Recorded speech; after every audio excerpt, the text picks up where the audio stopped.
So now ब्रैडकॉम group limited, आप देखिए 19 घंटे पहले एक न्यूज़ आई है मनी कंट्रोल की तरफ से, काफ़ी ज़्यादा वायरल हो रहा है।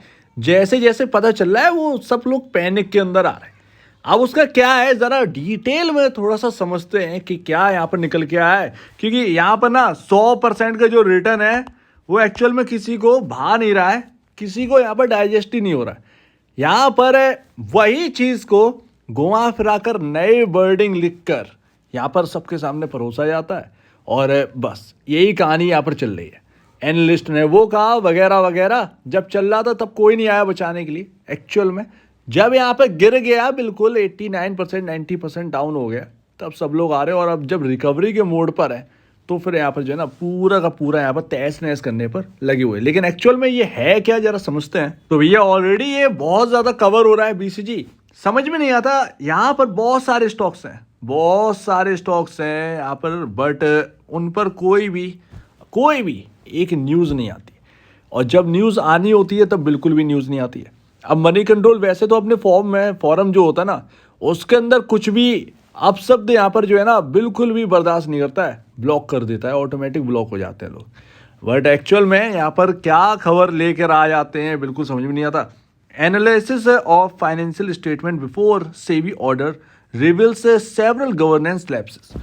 जो यहाँ पर जिसने यहाँ पर जो है ना एक लेख लिखा हुआ है, ज़रा मैं आपको ये बताता हूँ कि यहाँ पर जब ये चल रहा था तब इसकी तहकीकात क्यों नहीं करेगी, ताकि यहाँ पर रिटेल इन्वेस्टर बचाया जा सके। जब वो फॉल कर जाता है तब उसका तहकीकात क्यों शुरू करी जाती है उसके ऊपर। और फिर एनालिस्ट जो है ना, कुछ लोग जो है ना वो दौड़ कर आते हैं कि ये इसके अंदर ये प्रॉब्लम है, ये इसके अंदर ये प्रॉब्लम है। इवन यहाँ पर बिजनेस टुडे के अंदर आपने एक इंटरव्यू देखा होगा कि उस इंटरव्यू में पूछा गया था, उनसे पूछा गया था कि बैलेंस शीट के अंदर क्या गड़बड़ है। उन्होंने कहा था कि कुछ तो गड़बड़ है, ये नहीं पता क्या है लेकिन कुछ तो गड़बड़ है। एक्चुअल में जब चीज़ें समझ में नहीं आ रही होती है तब यहाँ पर ये कहना चाहिए कैश फ्लोज में। उन्होंने कहा कैश फ्लोज में कहीं प्रॉब्लम होगी या किसी चीज़ में कुछ प्रॉब्लम होगी जिसकी वजह से स्टॉक गिरा है, बट कुछ तो गड़बड़ है, उन्होंने ये कहा। अब उसकी गड़बड़ी जो है ना वो सेबी का जब ये पूरा यहाँ पर जो है 100 को जो नोटिस है वो आ गया, उसमें चीज़ों से समझ में आया कि क्या क्या डिटेल यहाँ पर जो है ना प्रॉब्लम्स हैं जो कि बीसीजी के अंदर दिक्कत बनी हुई है। और मनी कंट्रोल का कल यहाँ पर ट्वीट भी आया था 19 घंटे पहले, अगर आप देखेंगे उन्होंने लिखा है Bradcom group limited has garnered attention for unfavourable reasons while the battle between supporters and critics of the company on social media provides entertainment, it cannot overshadow the fact that the company has experienced a significant decline. Here's, अब इसके article के अंदर जरा चलते हैं और देखते हैं मिलता क्या है। अब देखिए इस आर्टिकल के अंदर ऐसा कुछ भी नहीं है जो कि पहले हमको पता ना हो या डिस्कस ना किया गया हो। हम सब डिस्कस कर चुके हैं ऑलरेडी पहले से ही डिटेल में। तो अभी ना अगर आप देखेंगे तो इसमें आपको प्राइस का दिखेगा, उसके बाद थोड़ी सी सारी चीज़ें दिखेंगी, सेबी के ऊपर दिखेगा, सेबी के बाकी बारे में दिखेगा। यहाँ पर आइए, अब इनको यहाँ पर जो है ना यहाँ पर जो यहाँ पर ना स्टैंड अलोन है उसके ऊपर ये बात कर रहे हैं, स्टैंड अलोन बात कर रहे हैं। और यहाँ पर ना कंसोलिडेट का यहाँ पर रेवेन्यू कितना परसेंट वाइज वो वगैरह वगैरह, ये आपका FY20 तक का यहाँ पर डिस्कस कर रहे हैं। ध्यान रखिएगा FY20 तक का, FY20 यानी कि 2019 के रिजल्ट तक का, ठीक है। यहाँ पर थोड़ा सा और आगे बढ़ेंगे। Standalone BCG did not publish the standalone financial statement of its subsidiaries on its website. Website के ऊपर सब्सिडरी के रिजल्ट्स यहाँ पर नहीं थे, सो दैट यहाँ पर आपके वो डेट दी गई थी सेबी की तरफ से कि इतने इतने टाइम में आपको सब्सिडरीज के रिजल्ट यहाँ पर जो है ना पब्लिश करने हैं, ठीक है।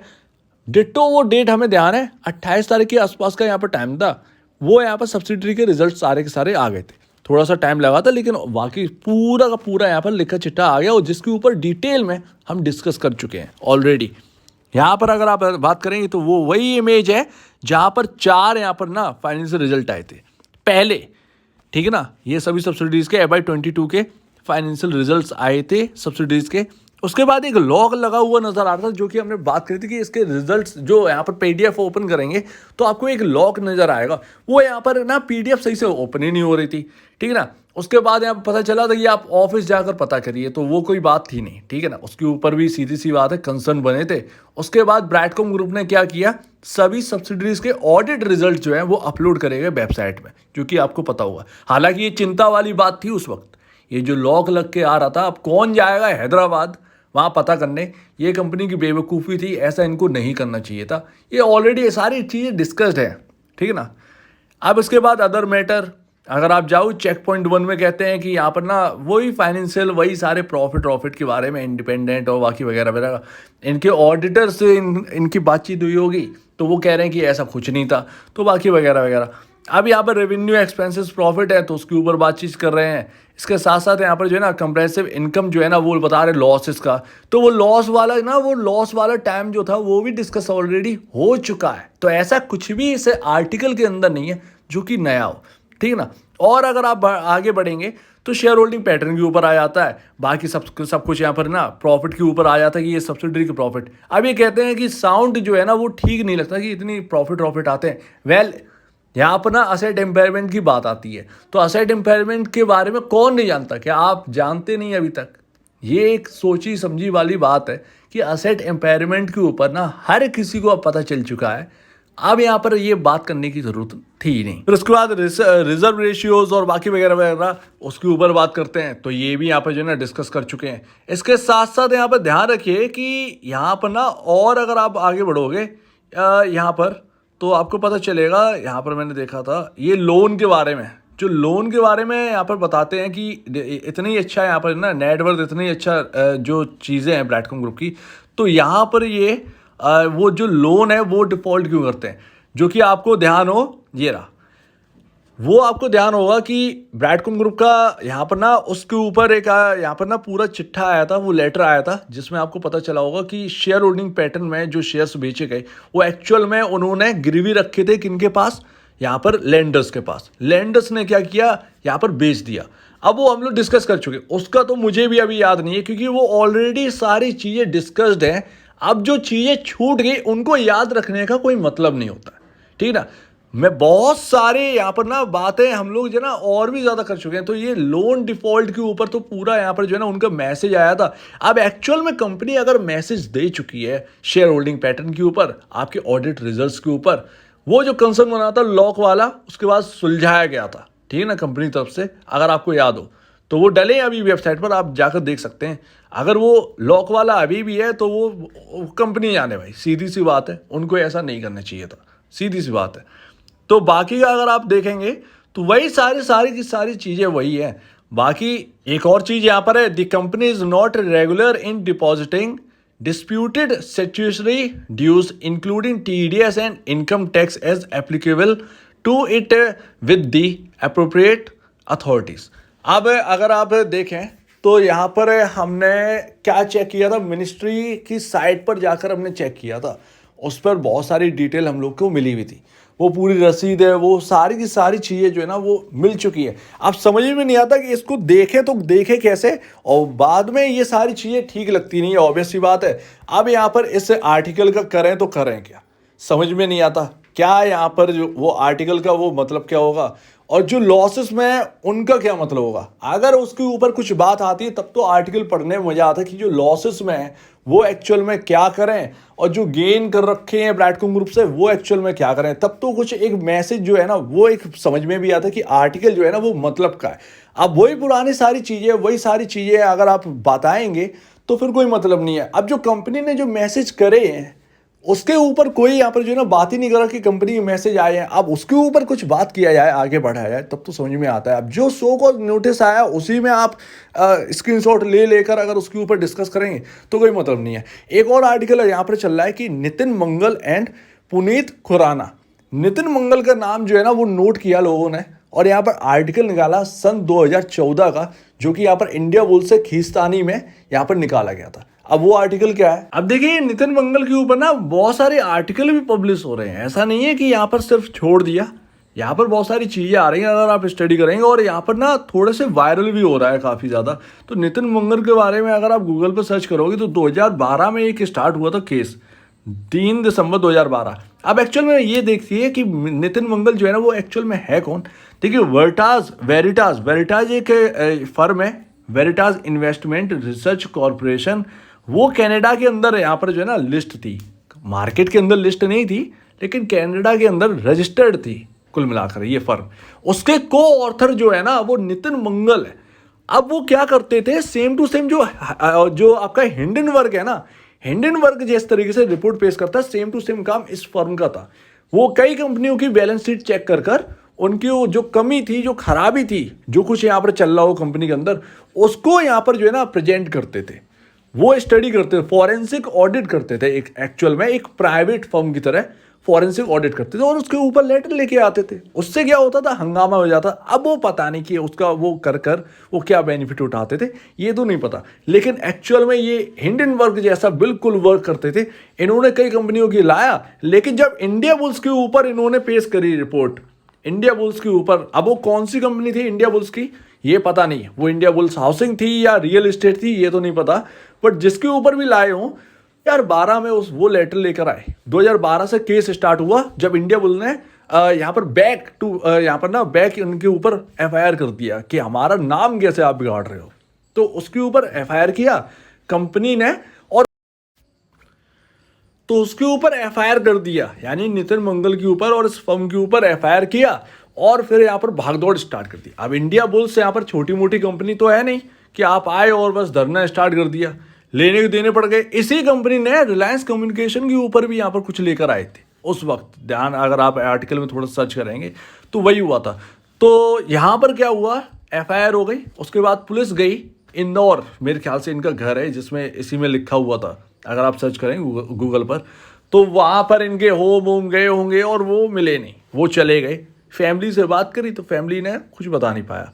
2 साल ऐसे ही धक्के मार कर यहाँ पर जो है ना पता लगाते रहे। एट द एंड इन्होंने ही सरेंडर कर दिया, ये यहाँ पर जो है ना मामला लिखा हुआ था।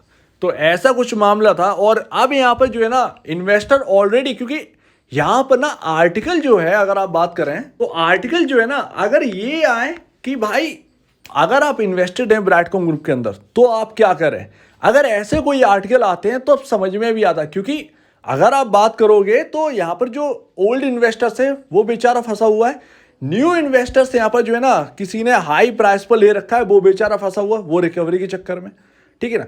तो एक तरीके से देखें तो एक गिरावट की वजह से बहुत सारे लोग फंसे हुए हैं।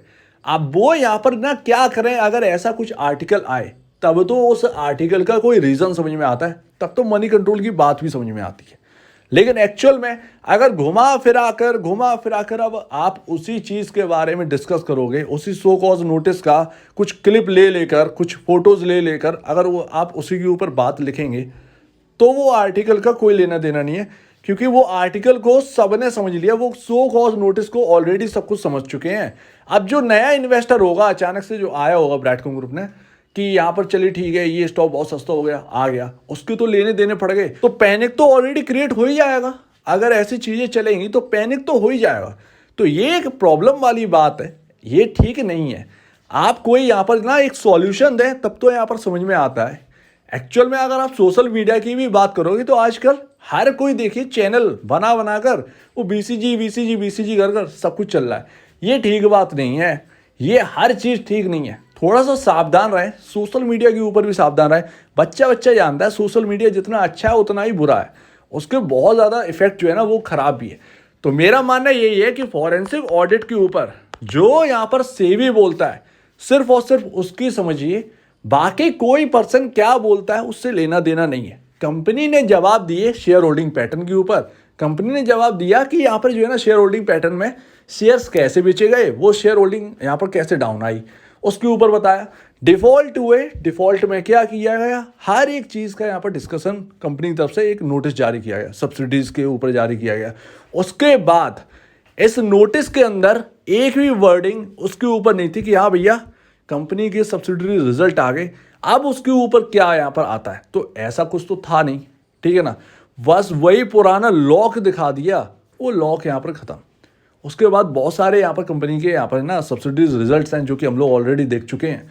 तो ये सारी बात है, तो वो घुमा फिरा कर वही 100 को नोटिस के अगर आप निकालेंगे तो इन्वेस्टर ऑलरेडी पैनिक में आया, और मेरे ख्याल से ऐसा नहीं करना चाहिए, ज़्यादा बेहतर है। और एक बात मैं आपको बताऊं, इसीलिए मैं आपसे कहता भी हूं कि अपने कैपेसिटी के हिसाब से करिए, क्योंकि किसी का भरोसा नहीं किया जा सकता किधर भी इस वक्त, ठीक है ना। इसीलिए कि अगर कोई झटका लगे भी तो वो झटका आपसे जो काबू है ना, जो कंट्रोल है, उससे ज़्यादा ना हो। इसीलिए मैं आपसे कह रहा हूं, तो ज़रूरत से ज़्यादा मत खरीदिए, ज़्यादा बेहतर ये। अब इसका इम्पैक्ट पता नहीं क्या होगा, कैसा नहीं होगा, पता नहीं। क्या आरएसआई को देखकर यहाँ पर ना न्यूज़ लाते हैं ये लोग, समझ में नहीं आता। आरएसआई ओवरबाउट की तरफ बढ़ रहा है, वो भी एक यहाँ पर जो ना, जो हम लोग डिस्कस कर ही चुके हैं, सब लोग जानते हैं, ऐसा तो है नहीं कोई नई बात है। आरएसआई के बारे में कौन नहीं जानता, ठीक है ना, ओवरबाउट के बारे में कौन नहीं जानता। तो ये सारी बातें समझ में नहीं आता किसका यहाँ पर क्या भरोसा किया जाए। और इसका एक ही सॉल्यूशन है कि कैपेसिटी के हिसाब से रखिए। अगर आपको खरीदना है ब्रैड कंगारू पे या होल्ड करना है, कैपेसिटी के हिसाब से खरीदे। कैपेसिटी से ज़्यादा अगर आप खरीदोगे और झटका लगा तो वो कंट्रोल में होना चाहिए, आउट ऑफ कंट्रोल वो झटका नहीं होना चाहिए। एटलीस्ट आपका इतना तो होना चाहिए अगर कोई रिस्क लेता है, क्योंकि यार ऑब्वियस ही बात है, हर एक को चाहिए एक बढ़िया सा स्टॉक जो कि उसको अच्छा रिटर्न दे। रिटर्न के लिए रिस्क है, रिस्क कितना है सबको पता है, रिस्क के हिसाब से ही काम करो। ये सब जो आर्टिकल आते हैं, किसी का कुछ भरोसा नहीं किया जा सकता, मतलब नहीं है। जो एक का भरोसा किया जाता, जो किसी का भरोसा किया जा सकता है वो सिर्फ और सिर्फ सेबी है। सेबी क्या बोलती है सिर्फ और सिर्फ उस पर ही ध्यान देना है, बाकी क्या बोलते हैं मतलब नहीं है। और अगर यही वो नितिन है जिनके ऊपर ये बताया जा रहा है गूगल पर इतना सारा सर्च करने पर, तो इन्वेस्टर तो भैया कहेगा ही कि यहाँ पर जो है ना, किसको आपने बिठा दिया ये आर्टिकल लिखने के लिए। तो ये मनी कंट्रोल की फिर गलती होगी। सो उम्मीद है आप इस बात को समझे होंगे। पैनिक वाली यहाँ पर जो है ना, एक आर्टिकल है ही ऑलरेडी, लेकिन वो आर्टिकल वो कोई नया आर्टिकल नहीं है। जो 100 कॉज नोटिस है उसी के ऊपर अच्छी अच्छी लाइनें लिखकर वो आर्टिकल को पेश किया गया, और कुछ नहीं। ऐसा कुछ नहीं है कि इन्वेस्टर जानता ना हो, सब जानते हैं इसके बारे में। सो आपका क्या कहना है इसके ऊपर कमेंट सेक्शन में कहिएगा। और अगर आपसे वीडियो पर प्रॉब्लम है, कुछ पूछना है, कुछ बताना है, कुछ कहना है, तो प्लीज़ कमेंट सेक्शन में कहिएगा। और अब वीडियो देखने के लिए बहुत धन्यवाद दोस्तों।